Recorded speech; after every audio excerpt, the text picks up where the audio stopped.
Hello my lovely students, welcome to the YouTube channel. The name is Sahaj coaching centre. मैं सायरा। आज हम करने जा रहे हैं एक्सरसाइज 8.2 का क्वेश्चन नंबर 4।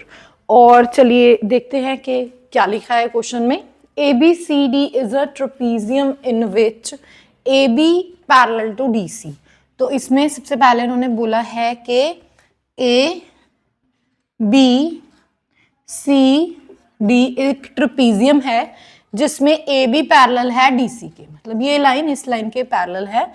और B D is a diagonal and E is a mid point of A D. B D जो है वो एक डायगोनल है और उसके बाद इन्होंने बोला है E is a mid point of A D. ठीक है जी। और नेक्स्ट इन्होंने क्या बोला है, इंटरसेक्टिंग जो ई है, E is the midpoint of AD and intersecting BC at F। ये जो सामने E जो लाइन है ये आगे जाके एक्सटेंड हो रही है और F पॉइंट पे BC को कट कर रही है। ठीक है, ये इन्होंने गिवन है इसमें ये सारा कुछ। Show that the F is the midpoint of BC। Show कीजिए कि जो F है वो BC का मिड पॉइंट है। तो मैं थोड़ा सा आपको एक चीज रिकॉल करवा दूं। हमने इंट्रो वीडियो में किया था the converse of the mid point theorem. Mid point theorem के बारे में मैंने लास्ट क्वेश्चंस में आपको बताया, लास्ट वीडियोस में, क्योंकि वहां पे मिड पॉइंट थ्योरम यूज हुई थी। और इसमें क्या यूज हो रहा है, the converse of the mid point theorem. और converse of the mid point theorem हमें क्या कहती है, मैं एक बार दोबारा से यहाँ पे रिपीट कर देती हूँ कि अगर हमारा एक ट्राइंगल है और हम किसी एक मिड पॉइंट से, ट्राइंगल की किसी भी एक साइड की मिड पॉइंट से, सपोज ये हमारी एबीसी एक ट्राइंगल है और हमने यहाँ पे डी पॉइंट पे मिड पॉइंट से एक दूसरी लाइन, मतलब बीसी के पैरेलल एक लाइन ड्रॉ की, तो वो क्या कहती है कि जो थर्ड लाइन है, ये जो लाइन जहाँ पे जाके मीट करेगी वो ऑटोमेटिकली थर्ड लाइन का भी मिड पॉइंट होगा। मतलब इसको पॉइंट हम दे देते हैं ई, तो मतलब जो ई पॉइंट है वो एसी का मिड पॉइंट होगा। ठीक है जी, मतलब इसको बोलते हैं हम the converse of mid point theorem. पर ये बात लागू कहां पे हो रही है, ट्रायंगल में। और यहां पे है हमारे पास ट्रपीजियम, इसमें भी वही सिमिलर सी बात है। इन्होंने बोला कि एक ट्रपीजियम है, उसमें एडी लाइन है और उसमें जो ई है वो मिड पॉइंट है एडी का, ये गिवन है। उसके बाद वो सीधा जाके एफ पॉइंट पे बीसी को इंटरसेक्ट करता है, कट करता है। और शो कीजिए कि जो एफ है, ठीक है, वो बीसी का मिड पॉइंट है, मतलब इंटरसेक्ट करता है, बाइसेक्ट नहीं बोला उन्होंने। तो इस चीज को, ये चीज नहीं समझ लेनी, तो बता ही रखा है इंटरसेक्ट कर रहा है तो भी तो इक्वली हो गया। नो, ऐसा नहीं होता। इंटरसेक्ट कर रहा है, उसको प्रूफ करना है कि F is the mid point. और देखा जाए कि कन्वर्स थ्योरम से भी हम ये चीज प्रूफ कर सकते हैं। पर ये ट्रायंगल है, पर ये ट्रपीजियम है, तो हम यहां से लेके यहां तक पहुंचेंगे with the help of converse theorem और converse of the mid point theorem और with the help of triangles. तो करते हैं स्टार्ट। तो जैसे कि मैंने आपको बताया कि ट्रायंगल की हेल्प से करना है, तो सबसे पहले इस ट्रपीजियम का ट्रायंगल उठाइए। तो ट्रपीजियम में सबसे पहला ट्रायंगल अगर हम देखें तो ये बन रहा है triangle A D B.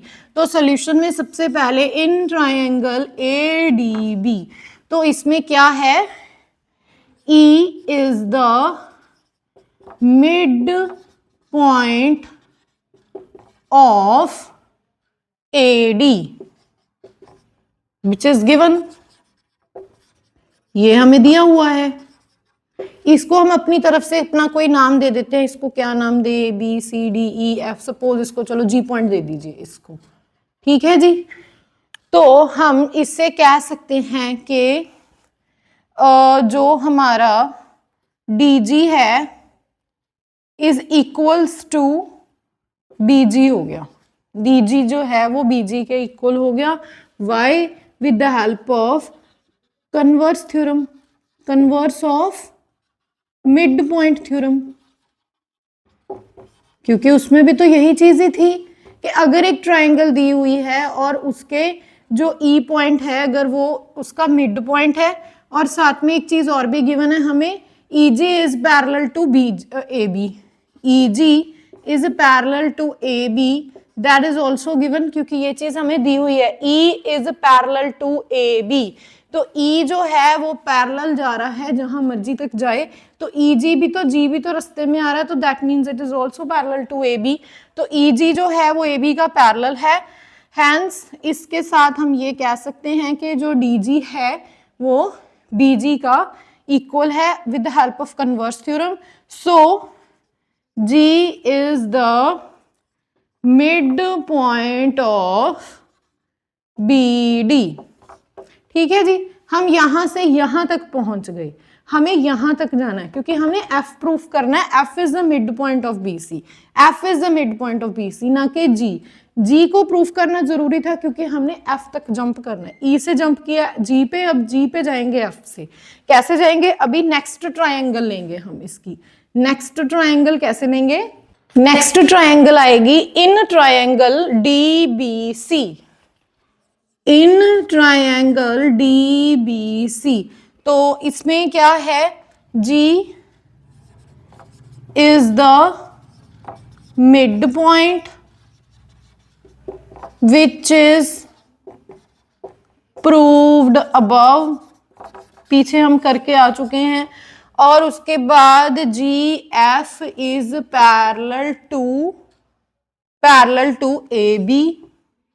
A B नहीं आएगा इसमें, डी सी आएगा। ठीक है जी, डी सी आएगा। क्यों आएगा? रीजन इसका क्या देंगे? तो इसका रीजन हम ये देंगे कि ए बी, क्योंकि A B is parallel to D C. A B जो है वो डी सी के पैरेलल है, तो जो जी एफ है वो डी सी के भी पैरेलल होगा। तो इसके बाद नेक्स्ट अभी क्या होगा? इसके साथ ही हम कह सकते हैं हैंस जब वो डी एफ, वही ट्राइंगल का वही कन्वर्स थ्योरम का वही रूल, अगर ट्राइंगल की एक साइड पे मिड पॉइंट लाई कर रहा है और वो पैरेलल लाइन के साथ पैरेलल है, तो जहां पे जाके वो मीट करेगा that point is also known as the mid point of the third line. So hence F is the mid point of B C with the converse of mid-point theorem। इन questions में solution से ज्यादा ऐसे ज्यादा लिखने पड़ते हैं। जो ऐसे है अगर नहीं लिखोगे तो नंबर नहीं मिलेंगे। इनमें एक्सप्लेनेशन बहुत ज़रूरी है। मैं अपनी ऑफलाइन क्लासेस में भी सभी बच्चों को बताती हूँ कि अगर आपको लगता है कि हाँ भाई ये तो अगला समझ ही जाएगा इसलिए है, तो आपके नंबर कुछ नहीं आएंगे। आपने वहाँ पे एग्ज़ाम इस तरीके से देके आना है कि जैसे वहाँ पे जो चेक करने वाला उसको कुछ नहीं आता, उसको आप बता रहे हो कि आपने इसको प्रूफ कैसे किया। उसको एक एक चीज़ जितना अच्छे से एक्सप्लेन करके विद लॉजिकली अगर आप बता के आओगे then you get a good marks in your examination. So ये था हमारा क्वेश्चन नंबर 4 ऑफ एक्सरसाइज 8.2। तो मिलते हैं नेक्स्ट वीडियो में नेक्स्ट क्वेश्चन के साथ ऑफ दिस एक्सरसाइज। देखते रहिए मेरे चैनल को और लाइक शेयर कमेंट करना मत भूलिएगा। Thank you for watching, bye.